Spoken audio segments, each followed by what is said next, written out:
Baspa supremo Mayawati सियासत के मैदान में सांसद चंद्रशेखर आजाद को पटखनी देने की तैयारी कर रही हैं। मायावती ने इसको लेकर एक बड़ा प्लान भी बना लिया है और उस प्लान के हिसाब से मायावती ने एक एक दांव भी चलना शुरू कर दिया है।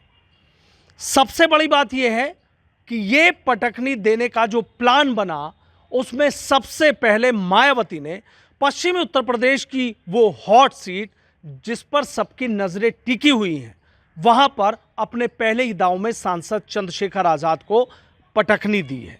वो पटखनी कैसे दी है? दरअसल बसपा सुप्रीमो मायावती ने पश्चिमी उत्तर प्रदेश की अहम सीटों में शुमार मीरापुर विधानसभा सीट पर होने वाले उपचुनाव में शाहनजर को अपना प्रत्याशी घोषित किया। प्रत्याशी घोषित कर दिया, सही बात है, लेकिन शाहनजर है कौन ये भी जानना बेहद दिलचस्प हो जाता है। शाहनजर सांसद चंद्रशेखर आजाद के बेहद करीबियों में रहे हैं। शाहनजर की चंद्रशेखर आजाद से बेहद नजदीकियां भी रही हैं। कई कार्यक्रमों में वो चंद्रशेखर आजाद के साथ भी रहे हैं और मायावती ने चंद्रशेखर आजाद के खासम खास रहे शाहनजर को मीरापुर विधानसभा सीट पर उपचुनाव के मैदान में उतार दिया है।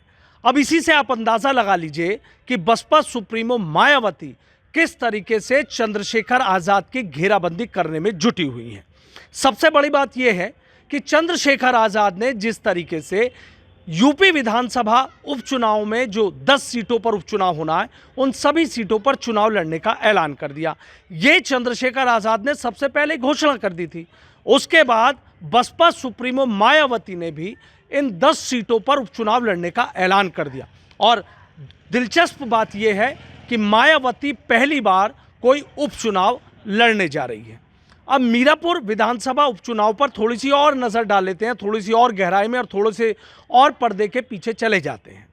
चंद्रशेखर आज़ाद ने यहाँ पर जाहिद हसन को चुनाव मैदान में उतारा। बसपा सुप्रीमो मायावती ने यहाँ से शाहनजर को चुनाव मैदान में उतार दिया। अब ये एक आम बात है, पार्टियाँ अपने प्रत्याशी उतारती हैं, लेकिन जिस तरीके से आज़ाद समाज पार्टी के खेमे में बसपा सुप्रीमो ने सेंध लगाई, उसको लेकर सियासत में तमाम तरह की चर्चाएं चल रही हैं कि मायावती की हर उस सीट पर नज़र है जहां चंद्रशेखर आज़ाद अपने प्रत्याशी उतारने जा रहे हैं, यानी 10 की 10 सीटों पर। एक सीट पर मायावती खेला कर चुकी हैं कि चंद्रशेखर आज़ाद के करीबी को चुनाव मैदान में उन्होंने उतार दिया। अब आखिर मायावती और चंद्रशेखर आज़ाद में जो ये सियासी घमासान चल रहा है, इस सियासी घमासान को समझने के लिए हमें कुछ महीने पीछे जाना पड़ेगा। कुछ महीने पीछे जाने की बात हम इसलिए कर रहे हैं कि अगर बात पश्चिमी उत्तर प्रदेश की अहम सीटें बिजनौर और नगीना की कर लेते हैं। नगीना सीट पर 2019 में गिरीश चंद सांसद बने थे। मायावती को लगता था कि बिजनौर और नगीना दोनों अब उनकी सीटें हो गई हैं, लेकिन इस बार नगीना सीट पर चंद्रशेखर आजाद बाजी मार कर ले गए और पूरे देश में कहीं ना कहीं सबको चौंकाने का काम कर दिया।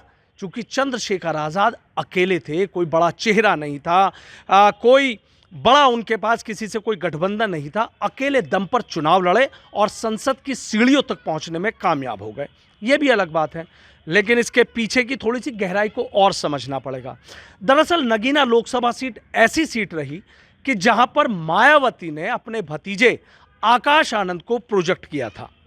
आकाश आनंद जब नगीना पहुंचे तो चंद्रशेखर आजाद पर उन्होंने कई टिप्पणियां की थी।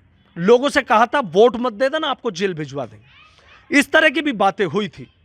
पूरी कोशिश की थी कि चाहे जैसे भी हो चंद्रशेखर आजाद की घेराबंदी की जाए और संसद उनको ना पहुंचने दिया जाए। आकाश आनंद वहां पर फेल साबित हुए। फेल इसलिए साबित हुए कि तमाम कोशिशें, तमाम प्रयास किए गए, अपने बसपा प्रत्याशी को जिताने की भी पूरी कोशिश की गई, लेकिन हुआ कुछ नहीं।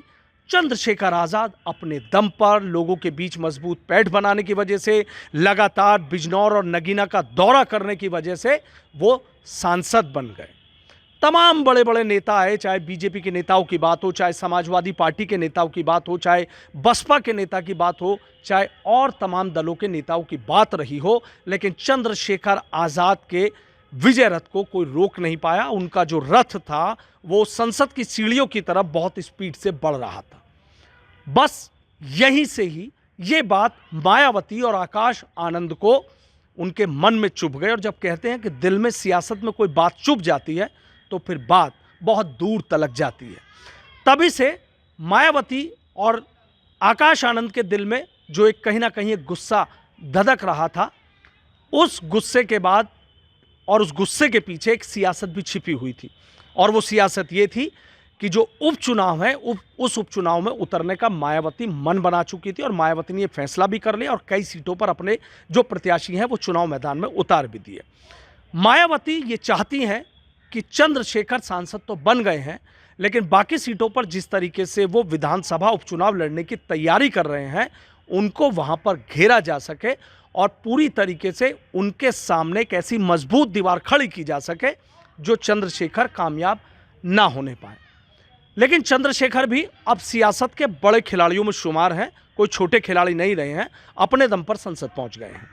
चंद्रशेखर आज़ाद चूंकि नगीना में जिस तरीके से उन्होंने चुनाव लड़ा तो वहां एक दलित और मुस्लिमों का एक मजबूत गठजोड़ उन्होंने बनाया और उस दलित, मुस्लिम और अन्य को साथ जोड़कर चंद्रशेखर आज़ाद की जो नैया है वो पार लग गई। अब चंद्रशेखर इससे अलग हटकर आप ये देखिए कि मीरापुर में उन्होंने मुस्लिम कार्ड खेला है और मुस्लिम कार्ड जो उन्होंने जाहिद हसन को चुनाव मैदान में उतारा है, तो वहाँ ये कोशिश कर रहे हैं कि मुस्लिम, दलित और अन्य आ जाएं तो नैया कैसे न कैसे किसी ना किसी तरीके से पार लग जाए। मायावती चाहती हैं कि चंद्रशेखर जैसे ही कदम आगे बढ़ाएं उनके सामने कोई बैरियर लगा दिया जाए, कोई उनके सामने एक चक्रव्यूह ऐसा रच दिया जाए जिस चक्रव्यूह में चंद्रशेखर आज़ाद घिर जाए। अब एक और बात, मायावती के जिस प्लान की हम बात कर रहे हैं उस प्लान को भी समझना होगा आपको। मेरठ में मुनकाद अली प्रभारी थे, उनको यहाँ से हटाया गया और उसके बाद मुनकाद अली को अब सहारनपुर मंडल की और बरेली मंडल की भी जिम्मेदारी दी गई है। ये मीरापुर सीट सहारनपुर मंडल में ही आती है। जो नगीना से सांसद रहे गिरीश चंद और मुनकाद अली, दोनों को जो जिम्मेदारी दी गई है वो सहारनपुर मंडल की दी गई है और सहारनपुर मंडल में ये मीरापुर विधानसभा सीट आती है। यानी पहला मायावती ने यह दाव चला कि चंद्रशेखर आज़ाद के बेहद करीबी को टिकट दे दिया, शाहनजर को।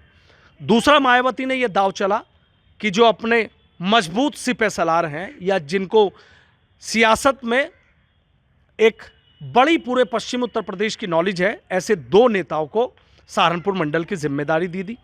इसी के साथ ही जो कई और नेता हैं जिनको पार्टी से बाहर का रास्ता दिखा दिया गया था, अब उनको फिर से पार्टी में वापस लिया जा रहा है, जिनमें से एक नाम है प्रशांत गौतम का।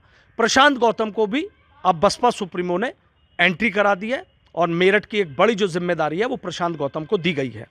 ये तीन बड़ी चीज़ें अब तक मायावती की समझने के लिए काफ़ी हैं कि मायावती इस विधानसभा उपचुनाव को लेकर किस तरीके से चंद्रशेखर आज़ाद की घेराबंदी करने में जुटी हुई हैं, किस तरीके से चंद्रशेखर आज़ाद को पटखनी देने में जुटी हुई हैं, किस तरीके से चंद्रशेखर आज़ाद के खिलाफ खेला करने में जुटी हुई हैं और किस तरीके से मायावती एक बड़ी रणनीति के तहत जो काम है वो कहीं ना कहीं विधानसभा उपचुनाव में करती हुई नजर आ रही है।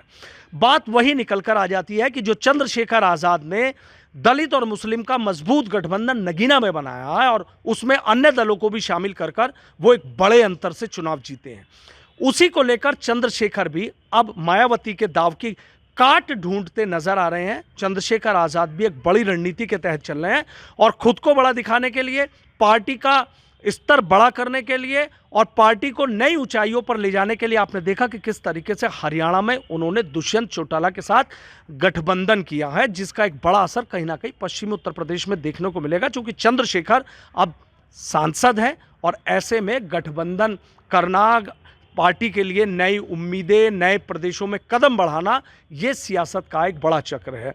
लेकिन सबकी नज़रें इस बात पर टिकी हैं कि मायावती ने जिस तरीके से मीरापुर में अपना प्रत्याशी घोषित कर दिया, चंद्रशेखर ने अपना प्रत्याशी घोषित कर दिया, कई और सीटों पर भी प्रत्याशी घोषित कर दिए हैं, लेकिन सबकी नज़रें इस बात पर टिकी हैं कि क्या मायावती नगीना का बदला मीरापुर में चंद्रशेखर आज़ाद से ले पाएंगी या चंद्रशेखर आज़ाद फिर से बाजी मारकर ले जाएंगे, क्या उनका प्रत्याशी जीत जाएगा।